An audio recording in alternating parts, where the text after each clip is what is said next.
어째 공부는 잘하고 있습니까? 이정민입니다. 정말 순한 떡밥이죠. 쌤만 잘 풀어도 2등급을 받을 수 있다, 이런 말도 있는 반면에 온갖 선행을 다 하고 왕창 공부를 해도 1등급 못 받을 수도 있다. 결론 바로 들어갑니다. 이 주제로 말하는 사람들이 대충 다 맞는 말을 해요. 학교 시험은 쌤만 잘 풀어도 2등급을 받을 수 있게 설계가 되어 있습니다.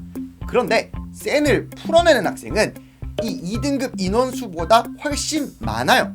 그래서 쌤을 푼 학생들 중에서도 3등급을 못 받는 애들이 있으니까 이게 논란이 많은 겁니다. 그럼 보통 선생님들이 이렇게 말하죠.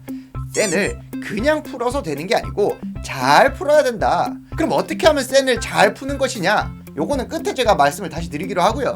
마찬가지로 학군지에서는 수학상을 3번씩 다 돌리고 미적분까지도 다 돌리고 이렇게 다 하고 고등학교 진학하는 애들이 1등급 인원수보다 많으니까 그렇게 되는 거예요. 그렇게 안 하고도 시험에 나오는 거 잘 분석해서 1등급 받아버리는 애들도 있죠. 그리고 이만큼 다 한 애들이 1등급 인원보다 많아요. 그렇기 때문에 이게 누가 맞네 누가 틀렸네 이렇게 이야기를 하는 거예요. 자, 구체적으로 정리를 해드릴게요. 요 문제들을 보세요. 딱 봐도 어렵죠. 개념 한번 보고 쌤 한번 본다고 해서 이 문제들이 풀립니까? 그럴 순 없어요.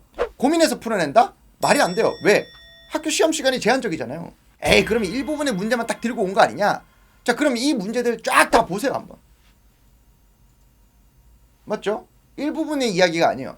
에이, 어차피 이런 문제는 어려운데 다른 애들도 다 틀려. 그래서 다른 거 다 맞으면 어차피 2등급 정도는 나올 수 있어. 맞습니다. 이 학교들의 2등급 컷을 보시면 이런 킬러 문제들을 틀리고 실수 하나 정도까지 용인이 됩니다. 그래서 이런 말이 나오는 거예요. 딱 센 정도 풀면은 2등급 나올 수 있다. 심지어는 이렇게 출제되는 고등학교에서는 1등급도 충분히 가능하겠죠. 자, 근데 그렇지 못한 학생들도 많다고요. 자, 그럼 반대로 선행을 할 만큼 다 하고 미적분까지 다 봤는데 왜 1등급 못 받을 수도 있냐? 일단은요, 고1 시험은요 수학 상하에서 나옵니다.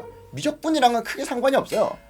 여러분들이 선행으로 나간 이 TOT니 블랙라벨이니 하는 거 있잖아요. 그런 거 어차피 학교 내신에 안 나와요. 결국에 학교 수업 때 학교 선생님이 강조한 증명 문제들, 학교의 고유한 출제 패턴, 이런 것들을 익히는 것, 이게 훨씬 중요합니다.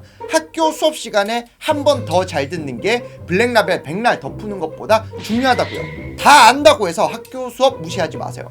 거기서 하나도 놓치지 않는 것이 가장 중요합니다. 자, 그러면 쌤을 어떻게 하면은 잘 배우는 것이냐? 쉽습니다. 제가 맨날 말을 하는 거예요. 생각하면서 풀어라. 개념을 잘 배운 상태에서 풀어라. 틀린 걸 다시 생각해봐라. 오답 노트를 만들어라. 간단하죠? 근데 이 간단한 거를 보통 잘 못해요. 그래서 비싼 돈 주고 학원 다니는 거예요. 이게 잘 되면은 굳이 비싼 돈 들여서 학원 다닐 필요가 없어요. 불안해하지 마세요. 불필요한 선행도 사실 필요 없습니다. 근데 이정민, 너는 왜 블랙라벨 수업하고 TOT 수업하고 하냐? 자, 이거는 내신 잘 받는 거랑 실제로 학생들이 수학 머리를 기르는 거랑 일단 좀 다르고요. 전 내신 기간에 절대로 저런 문제집 애들한테 안 풀립니다.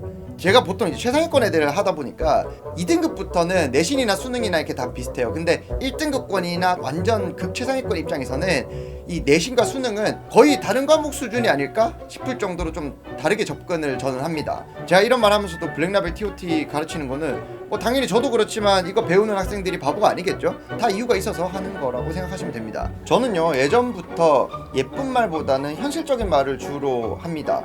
사람들은 보통 예쁜 말을 좋아해요. 쌤만 잘 풀어도 2등급을 받는다.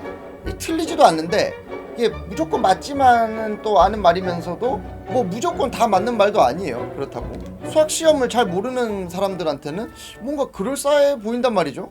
이런 거 좀 경계해야 된다고 생각을 합니다. 반대로 이런 말들을 맹신을 하고 딱 이것만 해버리는 학생들이 많아지면은 그 학생은 나중에 상처를 받습니다. 무조건 조장하는 것도 나쁘지만은 무조건 다 오케이, 열심히 안 해도 충분히 잘할 수 있어, 이렇게 하는 것도 저는 선생님으로서 할 말은 아니라고 생각을 해요. 그래서 최대한 객관화된 시각으로 학생 입장에서, 부모님들의 입장에서 생각을 할 필요가 있다고 생각을 합니다. 자, 그러면 오늘 이렇게 많이 하시는 질문에 대해서 답변을 드렸습니다. 오늘도 좋은 하루 보내시고 수고하셨습니다.